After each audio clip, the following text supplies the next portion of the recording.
ఇక అది నాకు తెలియదు. ఇక ఏవో నేను వాళ్ళ లెక్క చిల్లరగాని కాదు, నేను మరీ గల పిల్లల మీద ఎందుకు మాట్లాడతాను? నేను ఆయనకు బుద్ధి లేకపోవచ్చు కానీ నాకున్నది. వాళ్ళ బిడ్డ మీద వాళ్ళ మన్మన్ మీద నేను మాట్లాడా.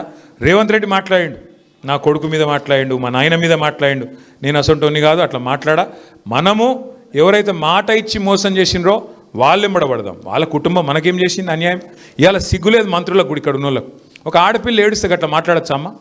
ఇప్పుడు గోపీనాథ్ చనిపోయిండు, భర్త చనిపోయి 4 నెలలు కాలే, భార్యకు ఎదురుగా గింత పెద్ద సముద్రం అసలు కుటుంబం చూసి ఏడుపు రాదా?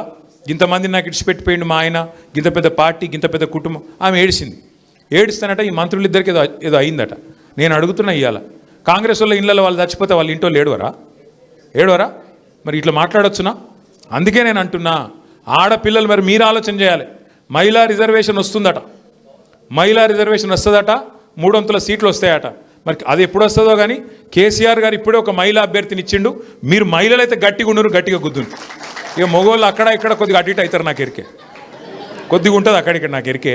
కానీ మీరు గట్టిగా ఉండరు. మీరు గట్టిగా ఉంటే మగవాళ్ళు కూడా చక్కగా అవుతారు. నేను ఇంకొక మాట ఆఖరికి చెప్పి ముగిస్తా. ఇక్కడికి వచ్చేటప్పుడు నాకు ఒక వార్త తెలిసింది. ఏంటంటే వాళ్ళు బాగా దొంగోట్లు రాయించారు. ఆ అభ్యర్థి ఉన్నాడు కదా ఇప్పుడు కాంగ్రెస్ అయినా, వాళ్ళ తమ్మునికే 3 ఓట్లు ఉన్నాయి. నేనే చూసిన ప్రూఫ్, నేను ఇక్కడ పెట్టి చూపెట్టిన. 3 ఓట్లు ఉన్నాయి ఆయనకు. యూసుఫ్గూడలో 2 ఓట్లు ఉన్నాయి, ఒకటి రాజేంద్ర నగర్లో ఉంది. ఇప్పుడు వాళ్ళు ఏం నమ్ముకున్నారంటే, ఇక వాళ్ళు డైరెక్ట్గా ప్రజలు గెలిపియ్యరు, వాళ్ళకి అర్థమైపోయింది. వాళ్ళు ఏం ప్లాన్ చేసిరట అంటే 12-13 వేల దొంగోట్లు రాయించారు. అవి వేసుకొని గెలుద్దామని చూస్తాను. దయచేసి దండం పెట్టి చెప్తున్నా హైదరాబాద్ ప్రజలకు, జూబ్లీహిల్స్ ప్రజలకు, మనకు హైదరాబాద్లో ఒక చిన్న సమస్య ఉన్నది మనతో. ఏమున్నదంటే, మనం ఓట్ల రోజు పండుగ హాలిడే అనుకొని ఇంట్లో ఉంటాం. హాలిడే జాలిడే అని చెప్పి ఆ టీవీలలో సీరియల్ వస్తాయి చూడ, చక్రవాకం, ఇంకేం సీరియల్లే ఏమున్నాయి ఇవాళ సీరియల్ ఏం నడుస్తుంది? కార్తీక దీపమా? ఈ యువతలకెళ్ళి మా తమ్ముడేమో బిగ్ బాస్ అంటుండు. అవి చూడొచ్చు, ఆడికోవి. కానీ మీరు జర్రా ఒక్క గంట జర ఆ రోజు టైం తీసుకొని రండి. లేకపోతే మీరు రాలేదనుకో, మీ ఓటు ఇంకెవడో వేసి పిక్తాడు. కాంగ్రెస్ వాళ్ళు మొత్తం తయారు చేసుకున్నారట. వేరే వేరే కాన్స్టిట్యున్సీలకు వెళ్ళి కొంత దొంగోట్లను తెచ్చుకొని ఇక్కడ వేసుకోవాలి అని మొత్తం చేసుకున్నారు. ఇక ప్రభుత్వంలో ఉన్నారు కదా పోలీసు వాళ్ళు, గీలీసు వాళ్ళు, వాళ్ళకే సహకారం చేస్తారు, కింద ఉండే అధికారులు కూడా మాకే సహకరిస్తారు అని చెప్పి వాళ్ళు ఏదో ప్లాన్ చేసుకున్నారు. మీ ఓటు మీరు వేయలేదు. ఇక నేను ఈరోజు నాకు శాతం అయితే లేదు, లేకపోతే ఇవాళ ఏం పోతాం ఈ ఉప ఎన్నికనే కదా అన్నట్టు మీరు మంచిగా ఇంట్లోనే ఉన్నారనుకో, మీ ఓటు ఎవడో వేస్తాడు ఆయన తడబోయి. అనవసరంగా మీ ఓటు ఖరాబ్ కానీయకుండ్రి, బయటికి రండి. ఆ ఒక్కరోజు 11వ తారీఖు రోజు ఒక్కరోజు బయటికి వచ్చి మిమ్మల్ని ఈ 2 ఏళ్ళకెళ్ళి కాల్స్గా తింటున్న ఈ ప్రభుత్వానికి బుద్ధి చెప్పండి. దయచేసి మీ అందరు కూడా సహకరించండి. ఇక మున్నూరు కాపుల గురించి మా అన్నలు అన్ని విషయాలు చెప్పిండ్రు. మున్నూరు కాపులను కేసీఆర్ గారు ఎట్లా చూసుకున్నారో ఇప్పుడే రవణ లెక్కలతో సహా చెప్పిండు. 9 మంది ఎమ్మెల్యేలు, 6 ఎమ్మెల్సీలు, 3 రాజ్యసభ సభ్యులు. ఈ రకంగా సముచితమైన గౌరవం, సముచితమైన ప్రాధాన్యం. ఇగో ఇక్కడ మంత్రి గారుగా ఉండే కమలాకర్ అన్న, చీఫ్ విప్ అంటే క్యాబినెట్ ర్యాంక్లో ఉండే మా అన్న వినయ్ భాస్కర్ అన్న, జోగు రామన్న గారు, ఇట్లా మంత్రులైనా హైదరాబాద్ మేయర్లు 2 సార్లు, 2 సార్లు కూడా కాపు బిడ్డలే 2 అయినారు. అట్లా సముచితమైన ప్రాధాన్యము, గౌరవం ఇచ్చి కేసీఆర్ గారు కడుపులో పెట్టుకొని చూసుకున్నారు. వ్యవసాయమే ఆలంబనగా గ్రామాల్లో బతికే కాపు బిడ్డలకు భారతదేశంలో స్వాతంత్రం వచ్చినాక ఏ ముఖ్యమంత్రి, ఏ ప్రభుత్వం చేయనంత పెద్ద ఎత్తున 73,000 కోట్ల రూపాయలు రైతు బంధు రూపంలో రైతుల ఖాతాల్లో వేసిన నాయకుడు కేసీఆర్. ఒక్కొక్క రైతుకు 24 గంటలు ఉచితంగా కరెంట్ ఇచ్చిన నాయకుడు కేసీఆర్. ఇంకొక మాట ఆఖరికి నేను చెప్పి ముగిస్తా. సరే, ఊళ్ళల్లో ఉండే రైతులంటే వాళ్ళకు రైతు బంధు వచ్చింది.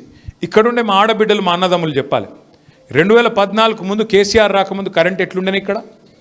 ఆగమాగం లేకుండే జనరేటర్లు, ఇన్వర్టర్లతోని. మళ్ళీ ఇప్పుడు కరెంటు కట్లు చాలు కాలే? కాంగ్రెస్ వచ్చింది, కరెంటు కట్లు చాలైనా లేదా? మళ్ళీ కరెంటు కట్లు చాలు. ఇవాళ రేపు ఇంకోటి కూడా చెప్తారు, ఆ వాటర్ బిల్లులు వస్తున్నాయట. మళ్ళీ కేసీఆర్ ఉన్నప్పుడు ఫ్రీ వాటర్, ఇప్పుడు బిల్లులు వస్తున్నాయా? నేను చెప్తున్నా, యాది పెట్టుకోండి. ఇది జిహెచ్ఎంసీ తర్వాత ఈ ముఖ్యమంత్రి ఒక నిర్ణయం తీసుకోబోతున్నాడు. మొన్నొక ఇంటర్వ్యూలో మనసుల మాట బయట పడ్డాడు. కేసీఆర్ అనవసరంగా పెట్టిండు ఫ్రీ వాటరు, నేను తీసేస్తా అనే ఆలోచనలో ఆయన ఉన్నాడు. జిహెచ్ఎంసీ ఎలక్షన్లో 70 ఓట్లు పడంగానే ఫ్రీ వాటర్ స్కీమ్ కూడా ఎత్తేసే చక్కర్లో ఉన్నాడు. మళ్ళీ అందుకే ఇసంటోళ్ళు కోటేస్తే, ఉన్నవి కూడా కొట్టేటోళ్ళు కోటేస్తే బతుకమ్మ చీర పెట్టిండా? కేసీఆర్ కిట్ వచ్చిందా? పోనీ రంజాన్ తోఫా, క్రిస్మస్ గిఫ్ట్ ఏదన్నా ఒక్కటి కొత్తది ఏది లేదు, ఉన్నవి తీసేస్తూ ఉన్నాడు ముఖ్యమంత్రి గారు. ఒక్కటి మాత్రం చేస్తున్నాడు ముఖ్యమంత్రి మంచిగా సక్సెస్ఫుల్గా. జేబుల కత్తెర పెట్టుకొని మాత్రం తిరుగుతుండు. ఆడ కేసీఆర్ కట్టిన బిల్డింగ్ కనబడితే అడవి రిబ్బన్ కట్ చేస్తాడు, ఇక్కడ కేసీఆర్ కట్టిన బ్రిడ్జ్ కనబడితే రిబ్బన్ కటింగ్. కొత్తది ఒక్క రోడ్డు ఒక్క బ్రిడ్జు పోని ఉన్న రోడ్లకు పొక్కలు పడితే కనీసం బుడుస్తుండా? ఇంత అన్యాయమైన పాలనను మనం పొరపాటున ఆమోదిస్తే, పొరపాటున ఈ మోసానికి మనం లొంగిపోతే, రవణ ఇంకొక మాట చెప్పిండు, బీసీలకు 42% రిజర్వేషన్ ఇస్తా అని చెప్పిండు. తెలుసు ఆయనకు, ఆయన తెలివి తక్కువడు కాదు, ఆయనకు చాలా ఎక్కువ ఉంది తెలివి. గతంలో ఈయననే చెప్పిండు, ఇదే రేవంత్ రెడ్డి గతంలో ఏం చెప్పిండు, రిజర్వేషన్లు అడిగితే జైల్లో పెట్టాలి అన్నాడు. ఇదే రేవంత్ రెడ్డి. అదే రేవంత్ రెడ్డి ఇవాళ ఓట్ల కోసం 42% రిజర్వేషన్ అని అబద్ధాలు చెప్పిండు. మేము చెప్తానే ఉన్నాం అసెంబ్లీలో, నేను కమలాకర్ అన్న, ఇక్కడ కాదు నువ్వు కొట్లాడాల్సింది, నీ రాహుల్ గాంధీ కొట్లాడాల్సింది పార్లమెంట్లో రాజ్యాంగ సవరణ చేస్తేనే అవుతుంది, లేకపోతే కోర్టు ఆపుతుంది అని మేము శాసనసభలో ఇద్దరం చెప్పినాం. అప్పుడు పెద్ద నాటకం నటించిండ్రు, మీకు తెలియదు, మాకు మొత్తం తెలుసు, మేము లాయర్లతో మాట్లాడుతున్నాం, మేము వీళ్ళతో మాట్లాడినాం, వాళ్ళతో మాట్లాడినాం, మాకు ఈయన చెప్పిండు, ఆయన చెప్పిండు. అరే రాజ్యాంగం చెప్తలేదురా భయ్, అర్థం చేసుకో అంటే పోయిండు, ఏదో బిల్ అన్నాడు, జీవో అన్నాడు, మోసం చేసే ప్రయత్నం చేసిండు, సుప్రీంకోర్టు ఆపింది. నేను ఒకటే అడుగుతున్నా మిమ్మల్ని, ఆయనకు తెలియనో కాదు, నిజంగా రాహుల్ గాంధీకి చిత్తశుద్ధి ఉంటే కొట్లాడు మోడీతో పార్లమెంట్లో. మేము రాజ్యసభలో 4 సీట్లు ఉన్నాయి, మేము ఓట్లు ఇస్తాం, పెట్టు బిల్లాడ. ఆడబెట్టాడు, ఆడబెట్టాలను ఆడబెట్టకుండా గిడబెడుతున్నాడు. ఇంకొక మాట, 42% రిజర్వేషన్ అని ఆయన చేతిలో లేని ముచ్చట్లేమో పెద్ద పెద్ద ముచ్చట్లు చెప్తాడు, కానీ ఆయన చేతిలో ఉన్న ఇయ్యడు. ఆయన చేతులుండి ఆయన సంతకం పెడితే అయిపోయేది మాత్రం ఇస్తలేడు. బీసీలకు 20,000 కోట్ల బడ్జెట్ అన్నాడు, 5 ఏళ్లలో 1,00,000 కోట్లు ఇస్తా అన్నాడు, అది మాత్రం పెట్టాడు. బీసీలకు 42% వాటా కాంట్రాక్ట్లలో ఇస్తా అన్నాడు, అది మీకు ఇయ్యడు. 42% విద్యలో ఉపాధిలో ఇస్తా అన్నాడు, అది ఇయ్యడు. ఒక్కటి పట్టుకున్నాడు, రాజకీయపరమైన ముచ్చట. మరి రాజకీయంగా 42% మందికి పదవులు వస్తే అందరికీ లాభం అవుతుందా? కాదు కదా. జాతి మొత్తానికి లాభం కావాలంటే కాంట్రాక్ట్లీ, విద్య, ఉపాధి. మరి రాజకీయంగా రావాలంటే పార్లమెంట్లో కొట్లాడదాం, మేము కూడా కలిసి వస్తాం, ప్రధానమంత్రి దగ్గరికి వదంపా. దీనికి మాత్రం సమాధానం చెప్పాడు. అందుకే దయచేసి ఆలోచన చేయండి.